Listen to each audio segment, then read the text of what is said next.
स्वागत है। ब्रेक के बाद आप देख रहे हैं डीडी न्यूज पर। इस वक्त अब बात करेंगे कर्नाटक की। कर्नाटक में मुख्यमंत्री तो बदल गए हैं, लेकिन मंत्री कौन कौन बनेंगे इस पर माथापच्ची चल रही है। रिपोर्ट देखिए। कर्नाटक में नेतृत्व परिवर्तन पर कांग्रेस आला कमान ने डीके शिव कुमार का नाम तो तय कर दिया है। 3 जून को डीके मुख्यमंत्री पद की शपथ ले सकते हैं, ऐसी खबर है।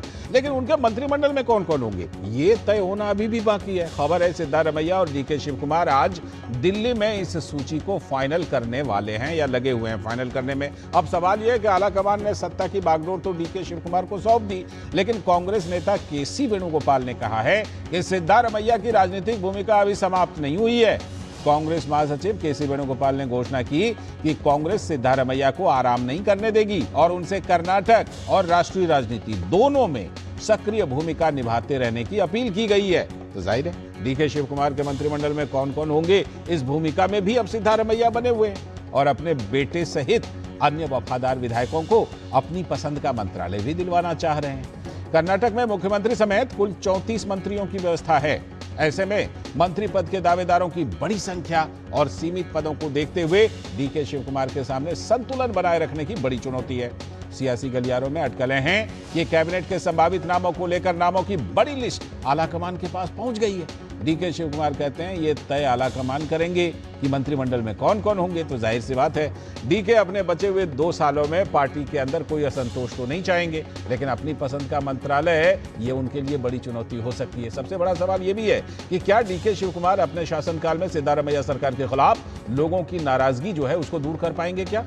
बीजेपी उधर जो विपक्षी है सिद्धारमैया सरकार में भ्रष्टाचार, सांप्रदायिक तनाव, तुष्टीकरण जैसे मुद्दे को लेकर मुखर रही है। तो क्या डीके शिव कुमार बीजेपी को पिच बदलने के लिए मजबूर कर पाएंगे। कांग्रेस महासचिव केसी वेणुगोपाल का इस पर कहना है कि साल 2028 में कांग्रेस कर्नाटक में फिर से सत्ता में वापस आएगी।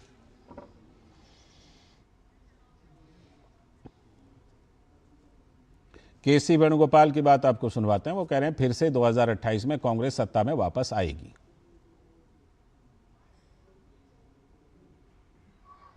The Congress-led government, whether it is Mr. Siddaramaiah or now with who is hopefully who is going to Mr. D.K. Shivakumar is going to head that. The question is how they have performed. The corruption, appeasement, lawlessness. These are become the landmark of the Karnataka, which is really a very cultured and civilized state. There, what is the situation today economically? What is the condition? Contractors not being paid, infrastructure, all infrastructure projects have become standstill. ये बात आपने सुनी प्रहलाद जोशी जी की, जो BJP के नेता हैं, केंद्र में मंत्री भी हैं, उनकी बात आपने सुनी। अब हम सीधे जुड़ते हैं अपनी संवाददाता के साथ और हमारे सलाहकार संपादक विनोद मिश्र जी भी जुड़े हुए हैं। ज्योति हमारी संवाददाता बेंगलुरु से पहले ग्राउंड रिपोर्ट देंगी। ज्योति, लिस्ट में क्या क्या हाईलाइट है, क्योंकि चाहेंगे सब लोग कि मलाईदार और बढ़िया बढ़िया मंत्रालय मिले। कितने 34 है ना, 34 तो 33 मंत्री बन सकते हैं। कितने दावेदार हैं टोटल?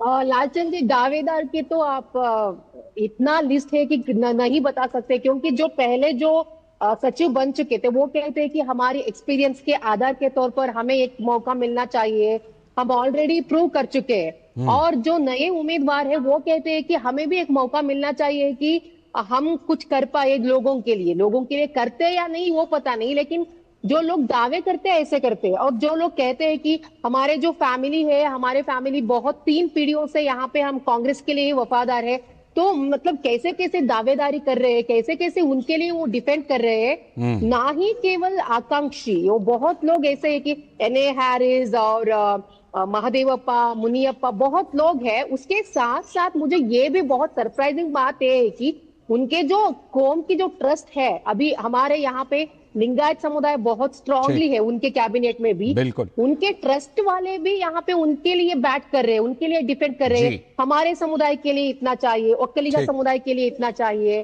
तो ऐसे लोग उम्मीदवार को लिस्ट तो बहुत है और आज राज्य की चुनौती है संतुलन बनाने की। मैं लौटता हूँ विनोद जी।